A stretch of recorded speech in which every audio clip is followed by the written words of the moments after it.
بسم اللہ الرحمن الرحیم۔ کلاس 6 آج ہم آغاز کریں گے سبق نمبر 3 ٹیکسٹ بک سے بعنوان مادر ملت فاطمہ جناح۔ مادر کہتے ہیں فارسی میں ماں کو، یعنی قوم کی ماں فاطمہ جناح جن کا لقب تھا۔ تو یہ آپ جانتے ہیں کہ قائد اعظم رحمۃ اللہ علیہ کی ہمشیرہ تھیں، ان سے چھوٹی تھیں اور ان کی دست و بازو تھیں اور آخری وقت تک قائد اعظم کے ساتھ تھیں، اور تحریک پاکستان میں انہوں نے ویمن ونگ یعنی جو خواتین کا حلقہ تھا مسلم لیگ کی، جنہوں نے پاکستان بنانے میں کلیدی کردار ادا کیا، ان کی سربراہ تھیں۔ آغاز کرتے ہیں۔ محترمہ فاطمہ جناح 31 جولائی 1893 31 جولائی 1893 کو کراچی میں پیدا ہوئیں۔ وہ قائد اعظم محمد علی جناح سے قریباً مطلب اپروکس 17 سال چھوٹی تھیں، 17 ایئرز۔ محترمہ فاطمہ جناح بھی چھوٹی ہی تھیں کہ ان کی والدہ محترمہ کا انتقال ہو گیا۔ 8 برس 8 ایئرز کی عمر میں باپ کا سایہ بھی سر سے اٹھ گیا۔ ان دنوں قائد اعظم محمد علی جناح رحمۃ اللہ علیہ بمبئی، جس کا نیا نام ممبئی ہے، اس میں وکالت کر رہے تھے، یعنی اس میں وکیل تھے۔ والدین کے انتقال کے بعد انہوں نے فاطمہ جناح کو بمبئی بلا لیا، کیونکہ وہ ان سے بہت چھوٹی تھی، تو انہوں نے کفالت کا ذمہ لیا۔ محترمہ فاطمہ جناح کی تعلیم کا آغاز تو کراچی ہی میں ہو چکا تھا، یعنی جو ان کی ارلی ایجوکیشن تھی۔ بمبئی پہنچ کر وہ کانوینٹ اسکول میں داخل ہو گئیں، عیسائی اسکول تھے۔ 1910 میں 1910 محترمہ فاطمہ جناح نے میٹرک کے امتحان میں امتیازی نمبروں سے کامیابی حاصل کی۔ امتیازی نمبر یہ جسے ٹاپ کرنا کہتے ہیں۔ میٹرک کرنے کے بعد انہوں نے سینئر کیمبرج اور پھر 1922 میں ڈینٹل سرجن کا امتحان بھی اعلیٰ نمبروں سے پاس کر لیا۔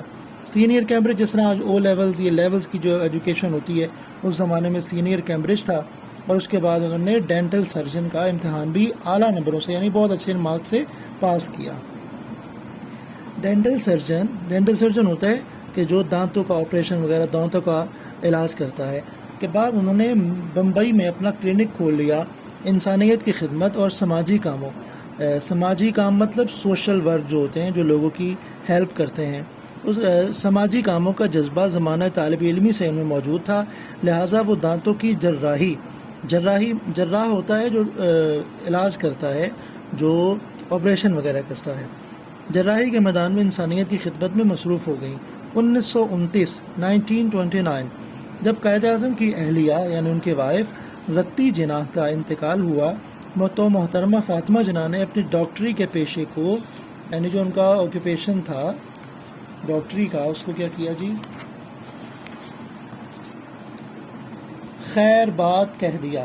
خیر بات کہہ دینا، کسی کام کو چھوڑ دینا، خیر بات کہہ دیا، یعنی انہوں نے قائد اعظم کی معاونت کے لیے اپنے پیشے کو ہی چھوڑ دیا۔ محترمہ فاطمہ جناح سیاست کے میدان میں قائد اعظم کی معتمد ساتھی تھیں۔ معتمد ہوتا ہے کہ جس پر بہت زیادہ بھروسہ کیا جا سکتا ہو، اور تحریک پاکستان میں ان کی معاون و مشیر رہیں۔ معاون ہیلپر، مشیر جو ان کو مشورے دیتا ہو۔ انہوں نے ہر مشکل گھڑی میں اپنے بھائی کا ساتھ دیا۔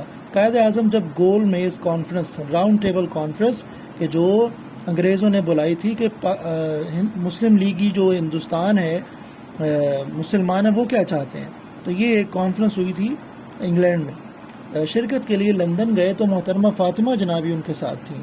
انہوں نے گول میز کانفرنس کے دوران قائد اعظم کو نہایت اچھے سیاسی پولیٹیکل مشورے دیے۔ محترمہ فاطمہ جناح اعلیٰ تعلیم یافتہ، نہایت دور اندیش کہ جو بہت دور کی سوچتا ہو، آنے والے حالات کا جائزہ لے کر اس کے مطابق فیصلے کرنے کی حکمت کو جانتا ہو، اور بہت جرت مند خاتون تھی۔ انہوں نے مسلم خواتین کو بیدار کرنے اور انہیں ایک سیاسی پلیٹ فارم پر متحد، ان کو یونائٹ کرنے کے لیے نہایت اہم کردار ادا کیا۔ انہوں نے اپنی ساری زندگی قومی مفادات کے لیے وقف کر دی کہ قوم کا فائدہ جس چیز میں ہے اس کے لیے کوشش کرنی چاہیے۔ انہوں نے ہر قدم پر قائد اعظم کا ساتھ دیا۔ عوامی جلسوں میں بھی وہ اپنے بھائی کے شانہ بشانہ، شانہ کہتے ہیں کندھے کو، کندھے سے کندھا ملا کے کھڑے ہونا، مطلب شانہ بشانہ شریک رہیں۔ وہ خواتین کے قومی، سیاسی اور سماجی کردار کے ساتھ ساتھ ان کے گھریلو کردار سے بھی براہ راست وابستہ تھیں، کہ ایسا نہیں تھا کہ وہ صرف قوم کی خدمت کر رہی تھیں بلکہ وہ اپنا گھرداری کا سامان بھی جانتی تھی کہ ان کے جو اپنا گھر ہے اس کو کیسے چلانا ہے، وہ بھی اپنی ذمہ داریاں نبھا رہی تھیں۔ جی، انہوں نے مسلمان خواتین کی سیاسی اور فکری رہنمائی کے ساتھ ساتھ خواتین کے عام گھریلو مسائل میں بھی ان کی رہنمائی اور حوصلہ افزائی کی۔ یہ ہیومن رائٹس کے کام ہوتے ہیں۔ جی تو بیٹا آج یہاں تک رکھتے ہیں، کل انشاءاللہ آگے اس کو مزید دیکھیں گے اور کل انشاءاللہ اس کو ختم کریں گے۔ اوکے بیٹا، اللہ حافظ۔